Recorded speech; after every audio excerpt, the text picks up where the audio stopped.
Good morning. I'm out here on the farm. Today's July 19th, 2024, and we are coming up on our 2-year anniversary of buying this property. And I've decided that I'm gonna start uploading YouTube videos. So today I'm just gonna give you a little introduction into who we are and what we're trying to do and how it's working. When I bought this place, I had about 2-year head start on learning about permaculture and agroforestry style farming. With zero experience in agroforestry, but decided that I was going to give it a try. And since then, we've planted out about 3 acres of fruit trees with lots of service species. And I just want to kind of give you an oversight of how it's working and what we're doing and what we're growing. We are in Zone 9B on the north end of Zone 9B in Central Florida. And we have kind of a funny climate. We have years where we don't get freezes. In fact, this last year we did not get a freeze at all. But then we have years like the year before where we had down into the mid to low 20s for 3 days. So part of the reason for doing this style of farming is because it does freeze. And in the winter, we let our service species grow up and hope to have protection. It's hard to lose. We lost about 25 mangoes a few years back that were just sitting in pots, went through a winter, didn't make it, and it was really upsetting because we had put a lot of time and effort into them.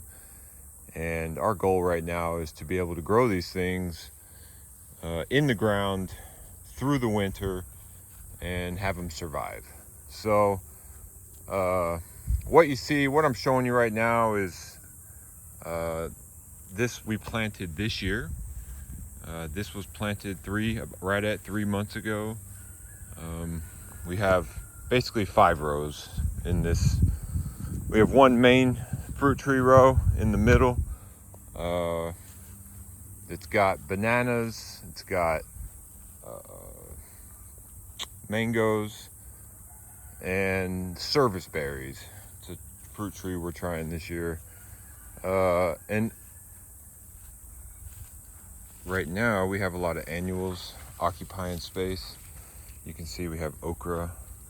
We have a special kind of tropical green that grows in summer here. We have our Carolina Reapers starting to yellow a little bit. They put on a lot of fruit. And you can see, let's see here, our little mangoes hiding in here. So these are they're coming on. They haven't taken off yet. All these annuals around it are going to come down. We have ear pod trees coming up as one of our main species that we're planning on being an overstory here, but they're barely even alive yet. They have just woke up and they are buried in here somewhere. But we have a lot of legumes. This is jack bean. We have the Mavuno cowpea, which is our ground cover. You don't really see it right now because I just cut it way back to add. This system just got a big haircut about 5 days ago. And on the outside of that row, you see we have a grass. This is called Mombasa grass. Just cut it back. I'll show you a system here in a second. It's a little older that we haven't cut back yet. So we have Mombasa grass on both sides. Then we have a row of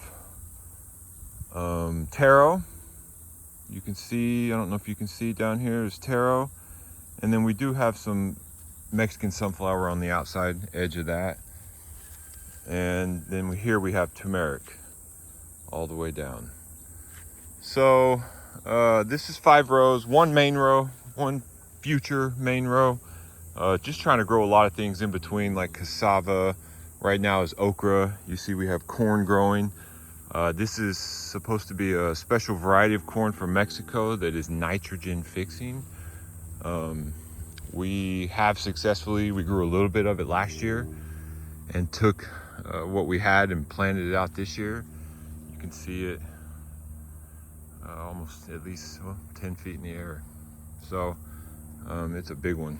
But you see it's supposed to, there's a couple of universities that tested this corn and said that there is a gelatinous substance that grows out of these roots, and that is full of nitrogen. We'll see. When it rains a lot, you see that gelatinous substance coming out and dripping. It's been a few days since we've had rain, so it's not showing right now. But this is our most recent row. This is the one we planted right at a year ago. In here you see we are going to have a main row. This is our avocado row. So every 20 feet we have avocado. In the middle of those avocados we have peaches that put on a lot this year.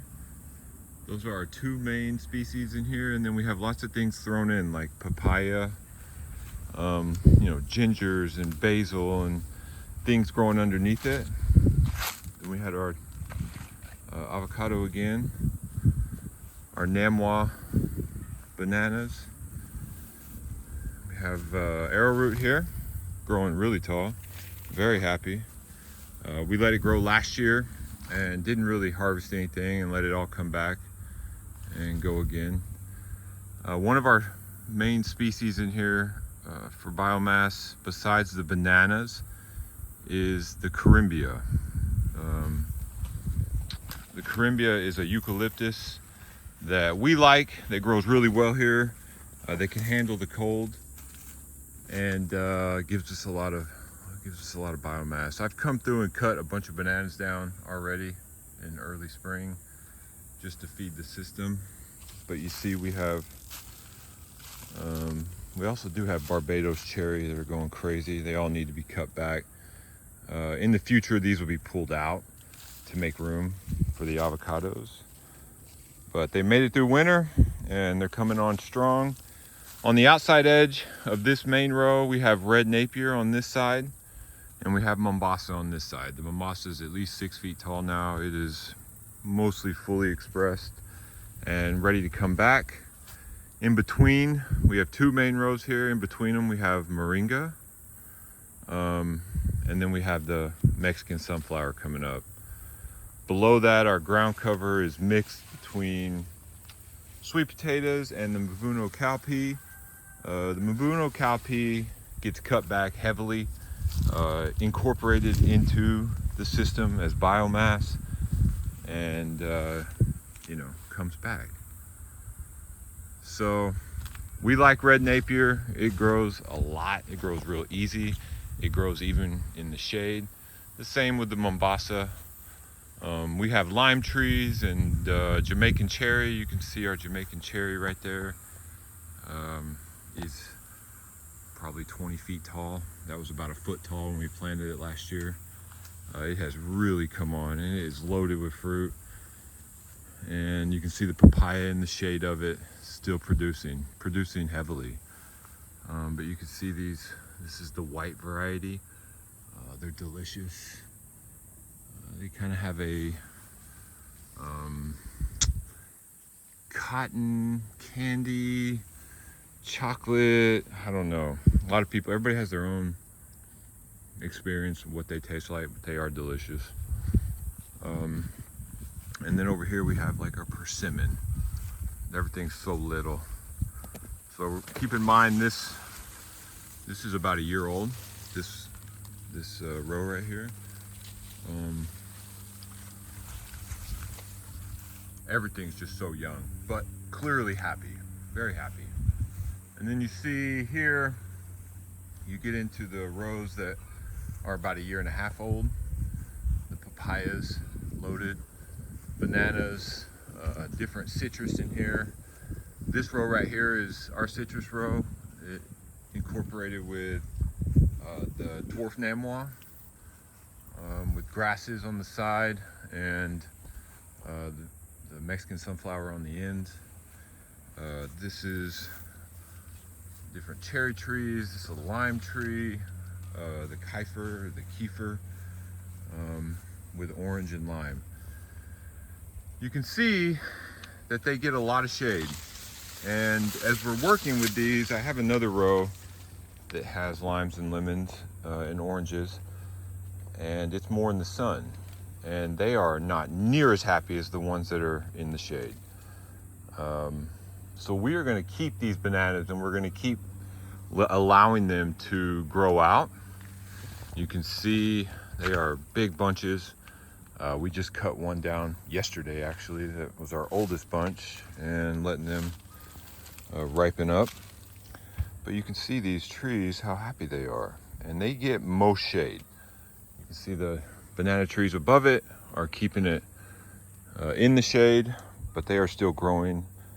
And the only damage that they have, or that they've sustained, is this leaf miner, which doesn't really cause, which isn't really harmful to the tree. So we've allowed it. I think that the leaf miner, that there's a wasp that will come in for that. But we don't worry too much about it right now. You can see the bananas, the biomass that we've accumulated over the last year and a half in this. This is the most recent one. And the farther you dig down, the clearer you see that this soil is beautiful. It is loaded with life and worms and all the things. So it's another row here. We have plums and peaches in this row, as well as bananas, the carimbia, the eucalyptus up high, moringa, lots of pigeon peas, Mombasa grass on the edge, chaya, about 8 feet tall there.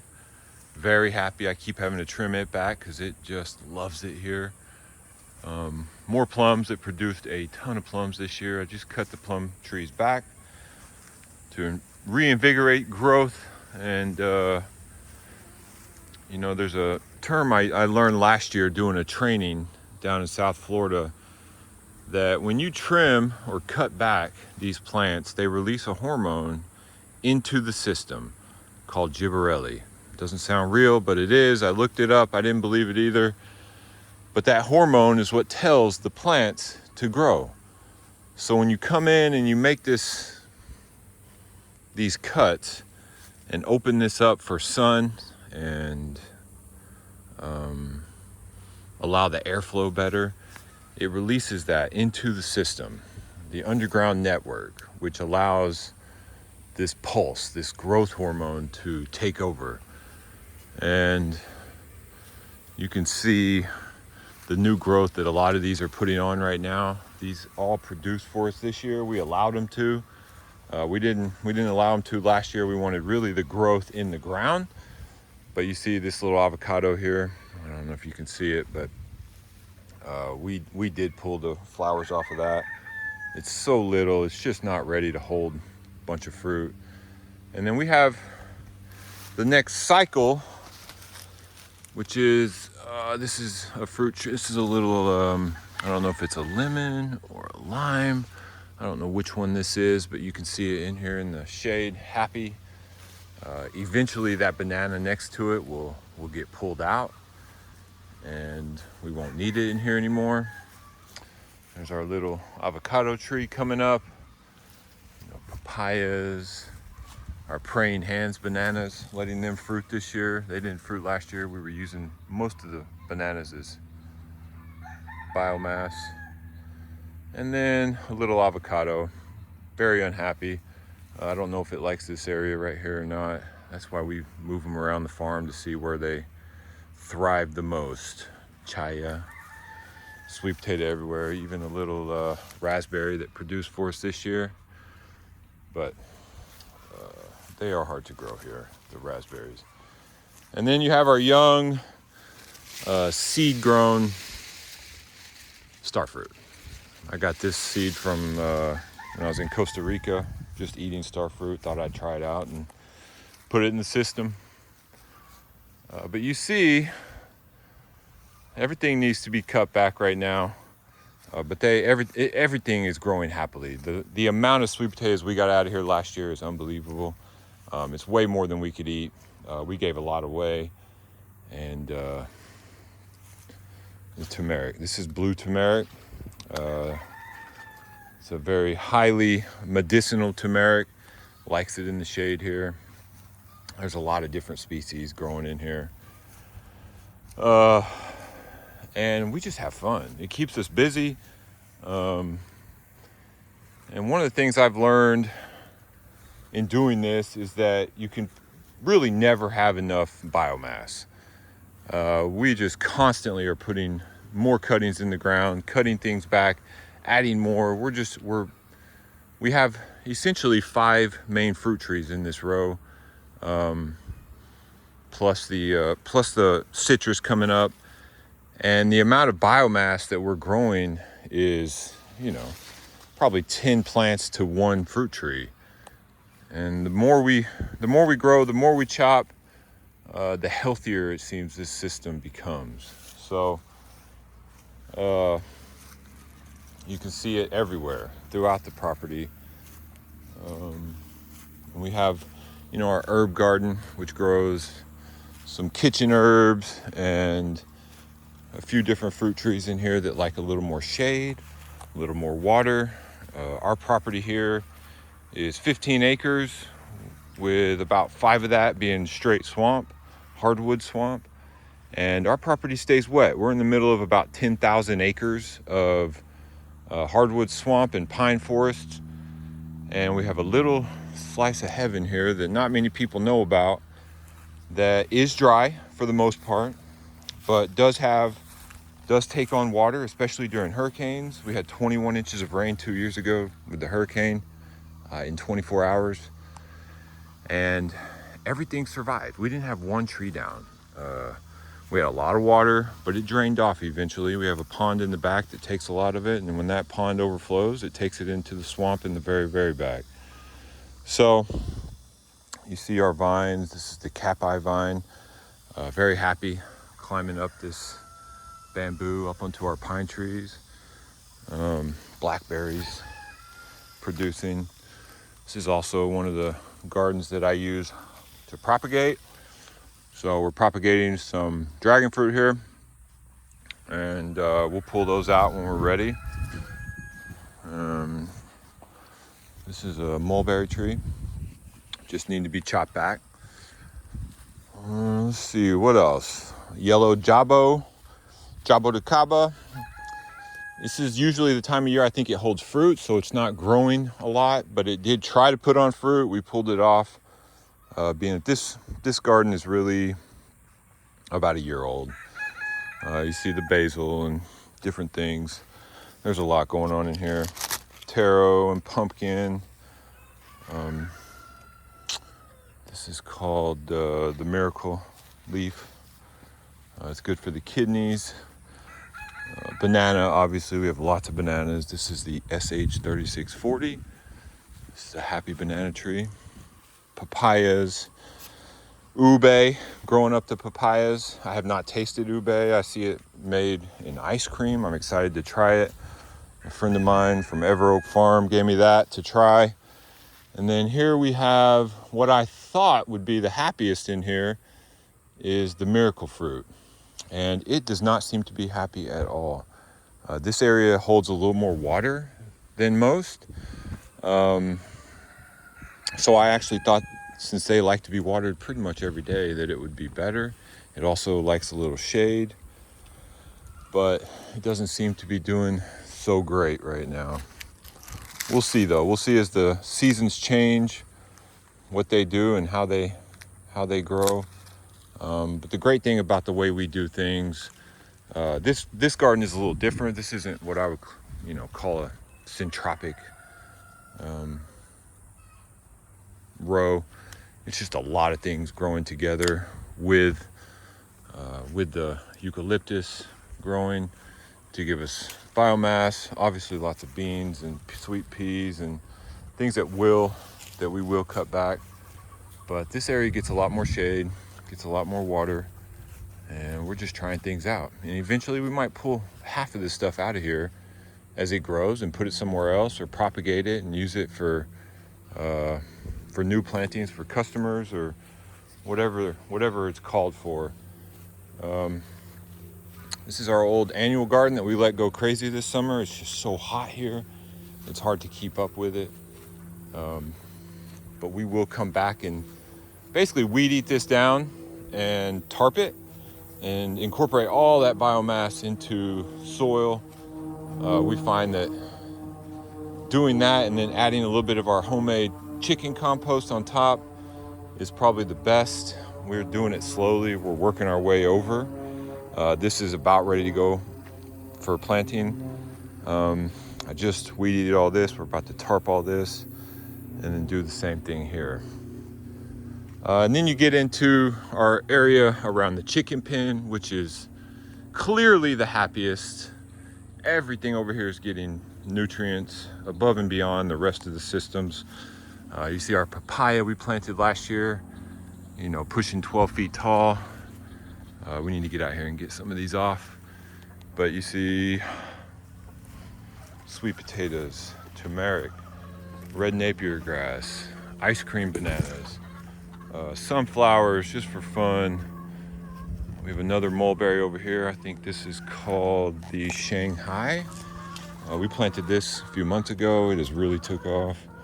But everything over here by the chickens seems to be happier. Another ice cream banana ready to be pulled off, really to give more energy to the one coming up behind it. We have ducks that run wild out here. We let them. They like to sit on this SH3640 banana right here. And so it is highly fertilized. It's all natural.